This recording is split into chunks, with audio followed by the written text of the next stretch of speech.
this Monday evening, and we are going to stick with cricket on the show this Monday night, and we're going to talk about an event that we first featured back in 2021 when the very first Aled Davies Memorial 100 game was played. It was the first time then that the 100 ball format had been played in Pembrokeshire, and this game has gone from strength to strength, so it's great to cover it again.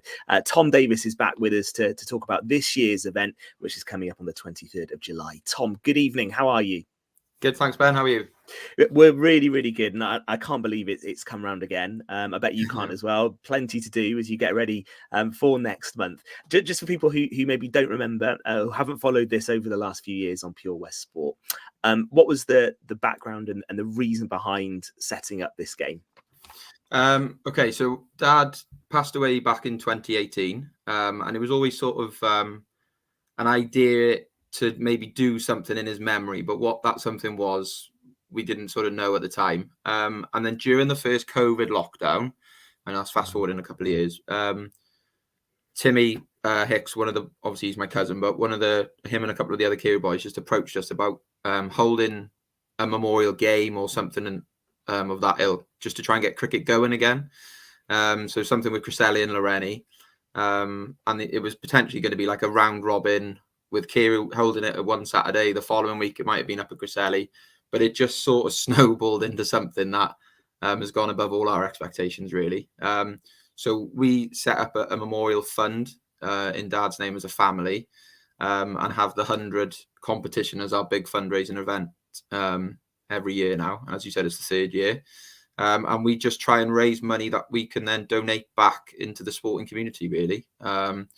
Whether that's with local clubs or youngsters, as in individuals, local schools, and it's sort of snowballed to anything that's worthwhile, really.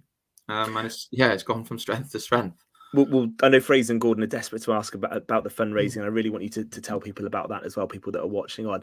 Just why, before we do that, why did you choose the 100 format? Because it's a good version of the game. It hadn't been played before in Pembrokeshire. What was the reason behind using that particular style? Basically, because the 100 itself was cancelled, I think, because of the COVID the first year. So then it was going to be the following year, which is the first year we held Dad's game. And it was just a case of, it's something completely brand new that would give us a little bit more of a boost, really, of getting people's attention. So we got the coloured kits in, and I know that's sort of slowly filtering in now down into Pembrokeshire. Yes. Come on to that, actually. But it was just something. I thought Gordon might want to bring that up, but it was just something that might have given it a bit of a wow factor. In terms of advertising, I don't want that to sound vain at all, but and it really worked, and all the boys that played the first year enjoyed it.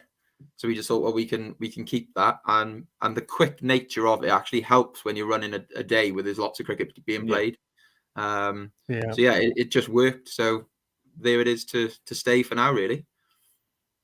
Fraser. Yeah, I'm glad you mentioned the fundraising side of it there, Tom, because before we talk about the format of the day this time around, I have seen from the social media pages, a lot of money's gone to some great causes actually in the last 12 months and maybe beyond that. If you just want to tell us a bit about those as well. Yeah, okay. So over the 2 years, we're nearly at £4,000 that we've donated back into the local community. Brilliant. Excellent. This particular last 12 months, we've sort of made a pledge, really, amongst ourselves to always donate some money to the clubs that take part in the 100 event. So this year, the money that they received went to them paying for their members to go on an ECB coaching course. So between the 4 clubs that took part last year, there's now 7 new ECB qualified coaches.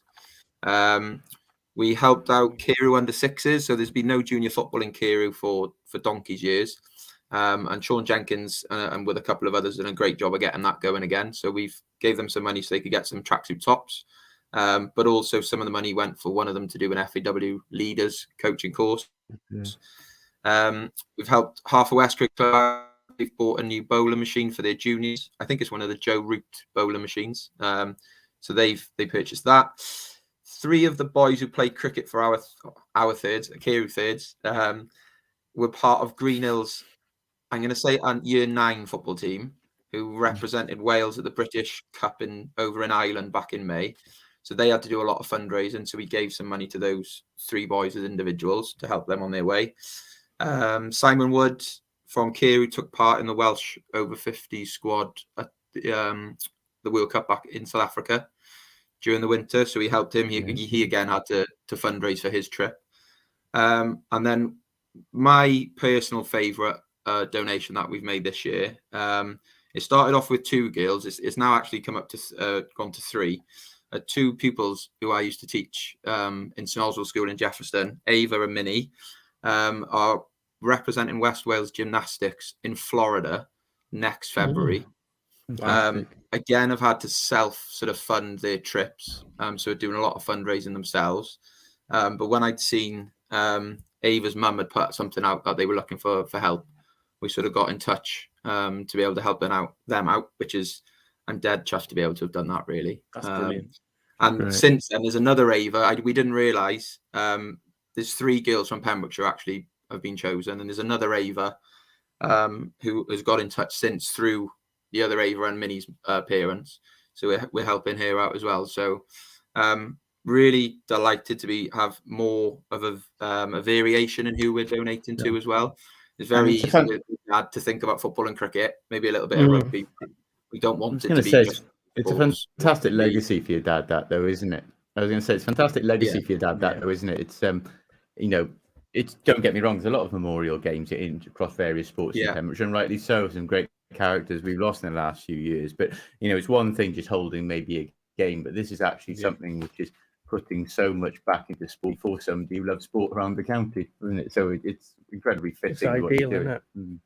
Yeah, it's really nice. It's sort of it just, if it can make any little difference, then great, really. I think Dad would have been proud of that. He probably would have, like I think I've said on here before, what are you going to all that fuss about? But I think he would have had a sort of a smile to himself that there's loads of youngsters in particular that are getting some help in his memory, really.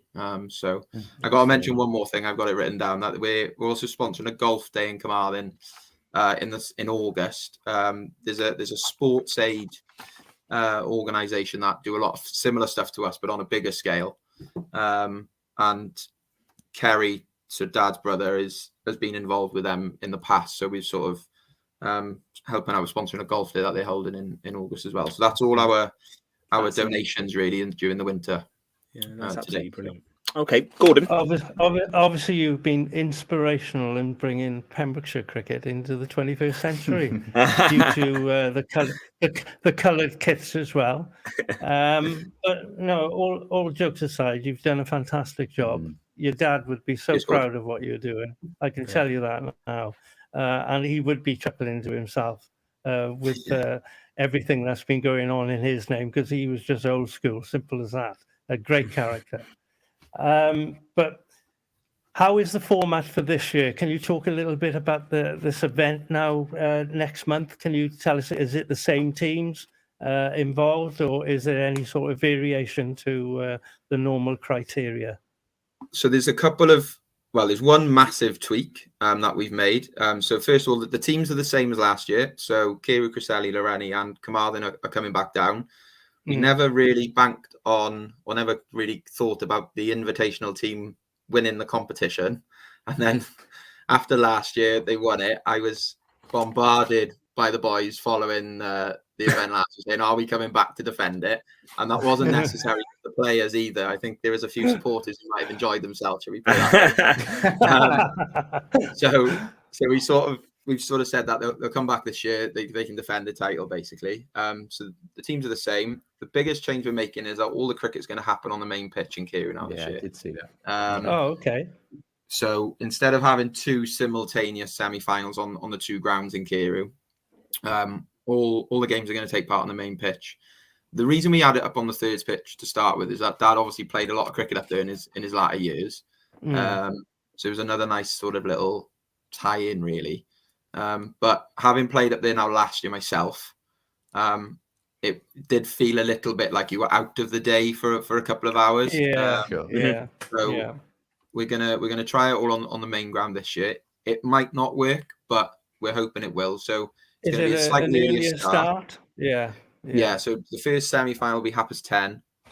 Second semi 1:00. Final 4:00. So that the 100 games are meant to be no more than 2.5 hours. So, and I think they finished before that last year. So in the gaps between the 2 semi-finals and then the final, we'll still have the 6-hitting and the kids cricket session like we did last year. Might be a little bit more of a squeeze trying to fit them in, but that's something over the next couple of weeks you're just going to fine tune, shall we say? But yeah, so apart from that, we've still got the coloured kits, the pink balls. We've still got music afterwards. So hopefully it'll be another really good day, and maybe not quite as hot as it was last year. Apparently, there's a heat wave on the way next month. Yeah, heat wave on the way, so it may well be, Tom. Okay. Well, I'm not going to complain about it, Ben. But a couple of degrees cooler would be perfect. I'll put it that way.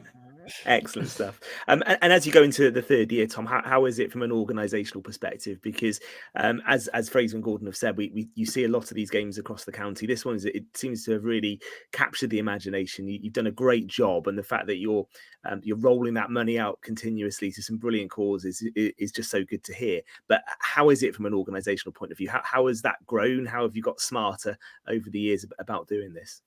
It's still a lot of work. There's still our crux of a few of the boys that are heavily involved in organising everything. Not just the day itself, but things like raffle prizes and getting the adverts in the programmes and all that sort of stuff. Really is a lot. What Pembrokeshire's like, word of mouth. I can put as much stuff on social media as possible, but A, you just flick past it, and B, loads of people aren't on social media, so it's like, you speak to so and so, I'll get a prize, no problem, and all of a sudden you're sorted. So it is a lot of work. I was hoping it might get a little bit easier as the years go on, but it's still a lot of work. But like you said about lots of memorial games and things that happen, one thing we really, really didn't want it to happen is it just to for want of a better phrase, sort of die a death after a couple of years. Yeah, sure. I understand that. I think the one thing we've compared it, or not compared it to, but thought about is the Huey Lou with the football in Clegety. That has obviously been going for donkey's years. So the one thing we've tried to do, in the last few years is just add something maybe slightly different, just to try and keep it fresh. Yeah. So hopefully all on one pitch will be the biggest factor this year. And since we've sort of told people about that, the reactions have been really good. They'll be like, that'd be much better. Not that it was bad in the first place, but you think that'll really make a big difference and things. So hopefully, like you said, it's obviously all weather dependent again, but hopefully it goes well, and we can raise more money. That's the bottom line. Everyone will come and have a good day, regardless, really. But if we can raise more money again, it just means we can donate more. And that gets tricky. You try not to asking the same people all the time, and asking for come on, buy raffle tickets, or asking the same people for prizes and adverts and stuff. But it just means we can just do more with it. We can make bigger donations, and that will really make a big difference then. So the one thing I would like to mention, if I can, is for people to get in touch with us.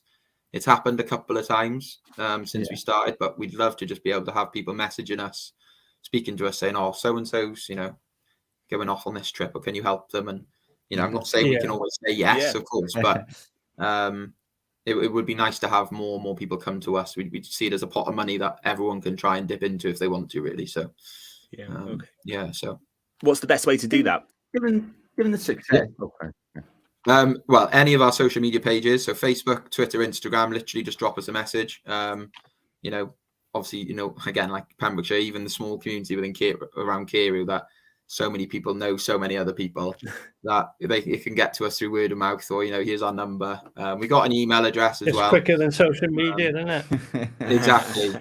Exactly. But get in touch with us on social media, and then it's me doing those anyway, so I'll see it straight away. So go on, Fraser. Given the success of the tournament, and to be honest, there's a couple of other 100 tournaments around Wales I've heard about, or one-off events which seem to have great feedback as well. Are you surprised that more counties haven't incorporated it into a program. Not necessarily Pembrokeshire. We wait 70 years for win-lose cricket, so that I think will be a while. Or in some ways, and I'm asking you maybe to answer this selfishly. I got no problem with that. Would you rather it didn't, because it makes your event so unique in comparison to everything else on the calendar? Yeah, possibly. That sounds very selfish, I suppose, but I don't know. I'm probably not surprised that it hasn't sort of infiltrated, more sort of cup competitions and things. Probably because the professional game, it hasn't really got a 100% sort of everyone loves it opinion, is it really? There's a lot of negativity about it. I think they were probably hoping last year's competition would kick on, and I'm not sure it maybe did as they were hoping. So that's probably why. I think it's an interesting point, that, because I think initially I went to a few games in the first when it came out, when we were obviously still subjected to a lot of COVID restrictions, and it was well received. But I think it was well received because people hadn't seen live cricket for so long. Exactly. People hadn't left their homes for so long. Well, some people anyway, hadn't left their homes for so long. So I think it was just a case of getting out there and seeing international players again. But you're right. I don't think it then kicked on when it was having to compete with a full program of Test cricket and things going on around the world again. Yeah, and I think that, if you look at, there's obviously loads of cup competitions in Pembrokeshire. I think in terms of the rules and stuff like that, they're so long standing in terms of law 1.9C or whatever it is, that I think it might set a few hearts racing that we got to have a brand new rule. You know what I mean? But it may come in the next couple of years. But I think with our competitions in Pembrokeshire as well, they're all in memory of people, aren't they? So it's not just it's not the Pembrokeshire T20 Cup. It's the Harrison Allen, it's the Alec Colley, the Dougie Morris. Yeah, you're right. Because I think when you start maybe tampering with rules of a competition, it may get into a bit of a bit of a grey area, if that makes sense. Well, listen, Tom, we are going to have to leave it there this evening, but Sunday 23rd of July at Carew, 10:30 start. We hope it goes really, really well. You are doing a phenomenal job. And it's some legacy you're creating for your dad as well. So please do keep that going, and well done from us all. Fraser and Gordon back for the 6 hitting competition. You're going to be having a go at that in one of the breaks. A straight back competition, I might be all right, but anything that involves power and elevation, I might struggle. I think we should get those two having a go. But that'll be down there. I'll have a look at it. Yeah, Tom, listen, good luck with it, and we will definitely be talking about it over the next few weeks, and we'll give it some coverage on the date as well, no doubt. Thank you for being with us once again on Pure West Sport. We are going to take a moment, and we'll be back for the final part of tonight's show next.